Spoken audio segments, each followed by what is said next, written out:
Hey guys, it's Ted Bogert. Welcome back to the TED Show on this rainy, kind of gloomy Friday. But we're not going to be gloomy right now because I have the one and only Free Harris on the show with me. We're going to talk about it and I want to read it because I love how this is written. A series on identity, epigenetic coding, arts influences, and God and religion. Very excited to have you on. I've been excited to hear your journey. That's what we all want to know. So welcome to the show, Free. How you doing? I'm doing great, Ted, and hello, everyone. Thank you so much for having me.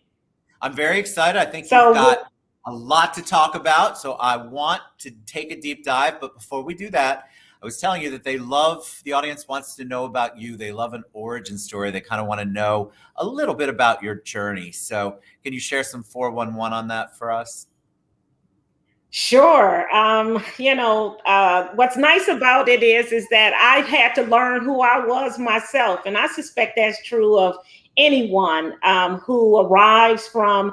There's a wonderful poem that talks about arriving from the furthest reaches of the universe, and then we land here on this planet. So, what I did was go and take a deep dive into how did I get here, and what were the cultural norms and influences in terms of theology and religion and politology and historiography, and saying, what does that mean in 1962 in the United States of America as a child? At that time, it was called a Negro. So, you don't have civil rights, you don't have some things, and you don't know that. When you arrive, you just are happy to be alive and with your parents and exploring the world as you grow.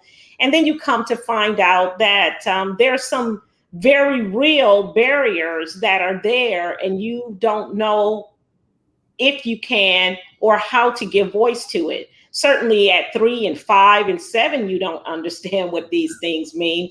But I'm a lot older now. Not old, just older. And You're not so old.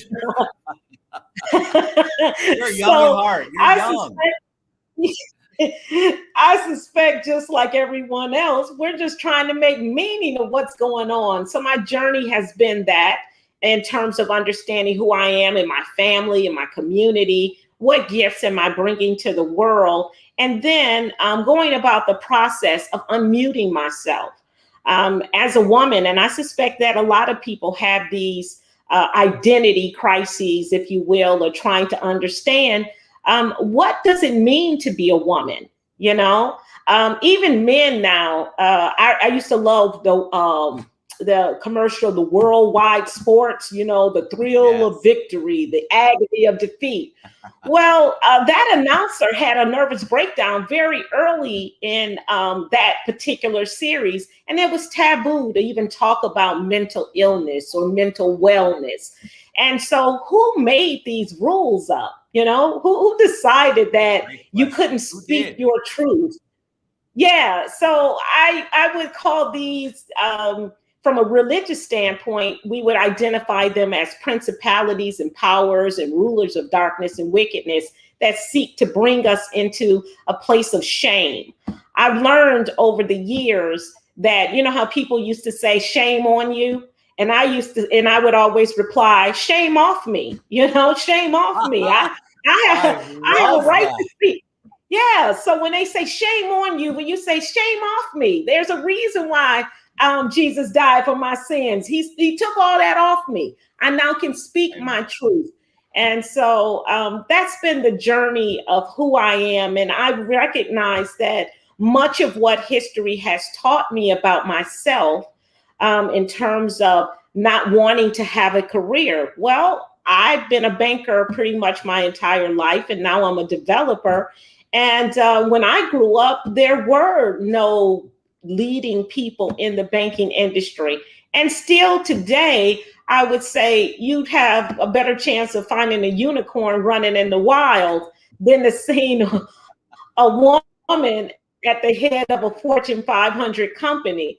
And so we say, well, who made these rules up? Because certainly we're great leaders, and we make up over 50% of the world's population and the United States population.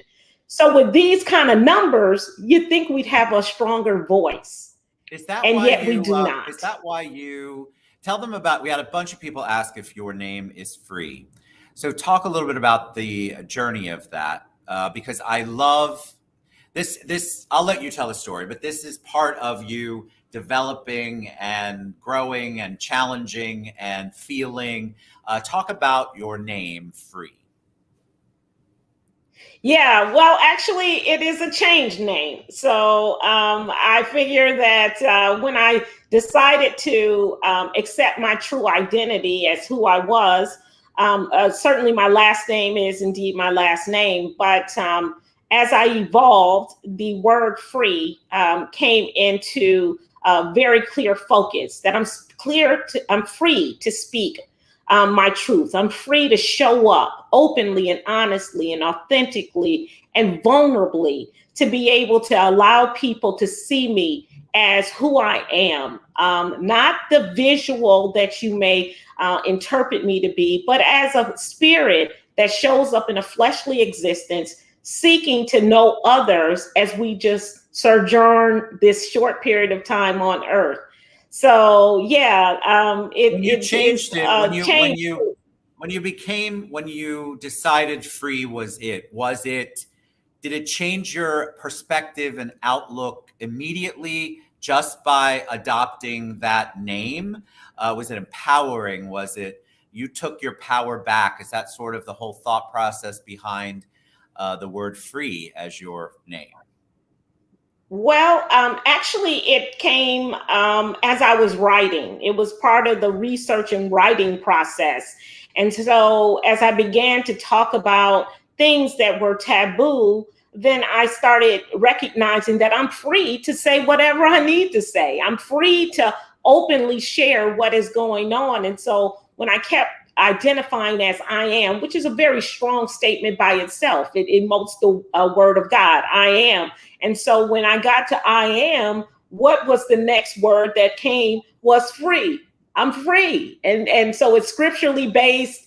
It is exactly, it embodies who I am. So it was a journey. I mean, it took me 6 years of just research. And it took me a lifetime of experiences to get to this point. So yeah, I It's am beautiful. I love everything it. that free is. I think it is. When I heard it, I thought, okay, that's not how I originally knew you, but I loved the thought process of making that change, and then the change itself sort of adds to the manifestation, the law of attraction, your soulful, spiritual, whatever your beliefs are. I feel like you put that out in the universe, and that is what the world, God, whatever you believe, comes back to you.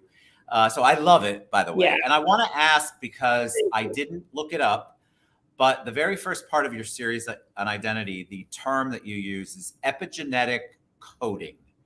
And so we've already Mhm. had a bunch of people asking what that means. So can you give us the little bit of the Cliff's Notes version of what is epigenetic coding and why is it important in your journey? Okay. Well, as it turns out, it's important to all of our journeys if we want to be real about it. So we share the same DNA. As human beings, we share over 99% of the same DNA.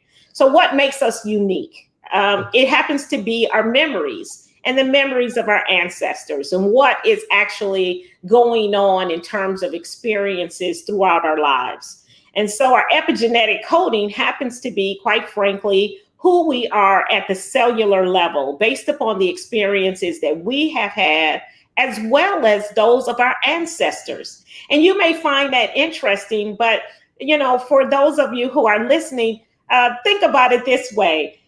You may not have met an uncle or an aunt from, several generations ago, but somebody will tell you, you walk just like that person, or you have mannerisms just like that person. You may never have met the individual, and yet your genetic coding, your epigenetic coding, happens to be within you, that same ancestor, that same uncle, that same aunt. I don't know about you, but there have been times in which I've said a phrase or something that sounded so much like my mother, I almost wanted to turn around and think she was in the room. That's your epigenetic coding. So it Yes. happens to be something that you don't know what happened 100 years ago to your ancestors, but locked within your epigenetic coding, your DNA, are these experiences that you do have memory of, even if you can't verbalize them. So here's two really great examples: the Maasai warrior and the lion. To this day, the lion is afraid of the Maasai warrior. His epigenetic coding remembers the Maasai killed them. They hunted, killed them. So just hearing the cowbell of the Maasai warrior causes the lion to flee. Wow. And there's other examples: rats who would have it, and their children who would have a certain smell, even though they have never gone through the test, avoids the smell. That's their epigenetic coding. So I find it also fascinating. I've been reading, I didn't realize that's what it was called, but I have been reading a lot of research on this and how science is continuing to prove that it is all built in there. The memories of your ancestors are in there somewhere, and it impacts you in ways that we are only now beginning to understand. But if you don't think what your ancestors did impacted how you are today, it definitely did. And if you look at the negative side of it, but just to give a biblical example, the sins of the father, all of those conversations about what went on in your past and how that impacts future generations, positive or negative, there is that memory. Just like the lions remember the warrior, that for them, that's a negative memory, but a good one, so that they realize, hey, we're not going to mess around with those people anymore. All right, we have questions that people want to know. Free, what's the ultimate goal here? You talked a little bit about your book. What are you trying to do? Are you in a movement? Are you trying to engage people? Do you want to consult with people? What are you trying to accomplish by expressing yourself and re-identifying yourself as free? Well, that's a great question, first of all, and thank you for asking that. But the first thing I would like to say is that we can no longer stay in this state of division. And so the goal is to begin a movement of unity, one in which we have to recognize that we are human first.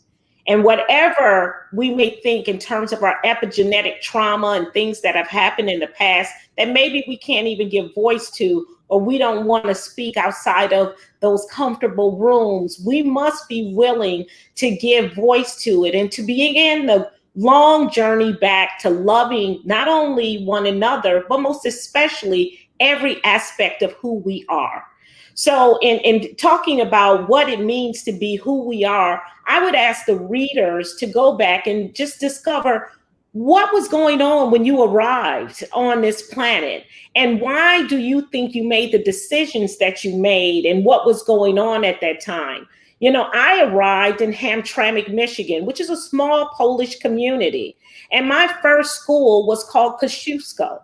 There are many things that I didn't know about my small town, but one of the things that was an indelible mark upon me that was quite painful is the fact that I grew up in a school that had Catholic influences, and I'm left-handed. So anyone who understands that process, left-handed is not an acceptable characteristic. So for at least half the school year, I was not permitted to use my left hand, and I would frequently be hit hard on my left knuckle to the point where I had an open wound on it, up until the time that I had to confess to my mother after failing penmanship that I, as my teacher said, had the sign of the devil. Now, if you're 3 and some teacher, authority figure is beating you because you're left-handed and makes this statement, you're trying to make meaning of a world that you certainly could not prepare yourself for. But then as I continued to research things and began to understand what the influences were and why I made the choices that I made in my life, and even the moments in which I had low self-esteem and things like that, I began to recognize that these were not my characteristics. This is how the world greeted me, you know? So here I show up in school in 1965, and that, you know, it's right after the civil rights movement, and now kids can go to Head Start, and so I'm the only child that can do this, and this is what greets me. So I have to say that the journey of understanding the world that I've inherited, just like the world you've inherited and many others, we try to make meaning of it. And our parents, God bless them, they try to do the best, but they are ill prepared to tell you about the great, great, great, great, great grandfather that you had 100 years ago. They weren't talking about that. Our parents were talking about survival, food, clothing, shelter, go to college, get a good job, be a good person, whatever that means. Being a good person, it has a different connotation too, right? Amen. So so the movement is really about how does humanity show up humane? How do we begin to go and heal our families' trauma? Most of us would have someone in our family that has done, in our opinion, an unforgivable act. It's unforgivable. Well, nothing's unforgivable. We cannot stay in that state. We have to begin this journey of reconciliation, this journey of love, and it starts with ourselves. We are really terrible at self-love. We think it's selfish. We think actually it's selfish to take a moment to just acknowledge who we are and that it's okay not to be okay. We're living through unprecedented times. And yet we still have to keep up appearances. For what? I agree. I think what happens is that's the way. I can't tell you how many people have told this to me, and then we'll wrap it up because I would love to do a part 2 and part 3 of this or more. But I feel like I hear people say, well, that's how I am, or that's how my family is, or that's how it's always been, because that's an easier path to go down than to question that maybe that wasn't the right thing. And the people feel like they can't break the cycle because that will be disrespectful to their parents and ancestors. That will be disrespectful to their system. And then it messes them up and their foundation is all gone. And now they have to realize, oh my God, this wasn't perfect. Now, what does that mean? Which leads us to, I want you guys to follow Free Harris. I want you to go to iwouldScream.com. I want you all to go to all the places that Free's about to tell us how you can reach her and learn more about what she's doing. And we would love to have you come back, Free. So tell them how the best way is to reach you.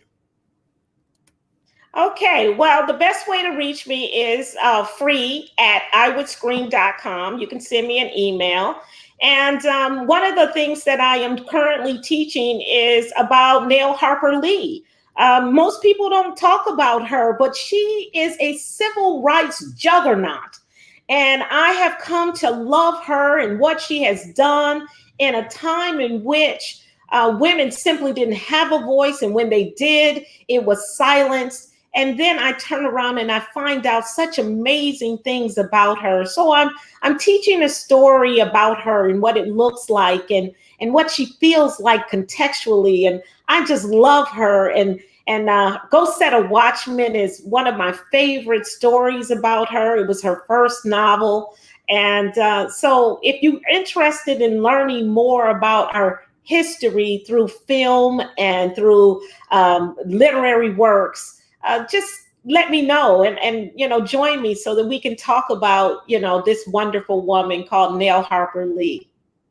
All right. And I can be reached other wonderful human, Free Harris. I want you all to reach out to her.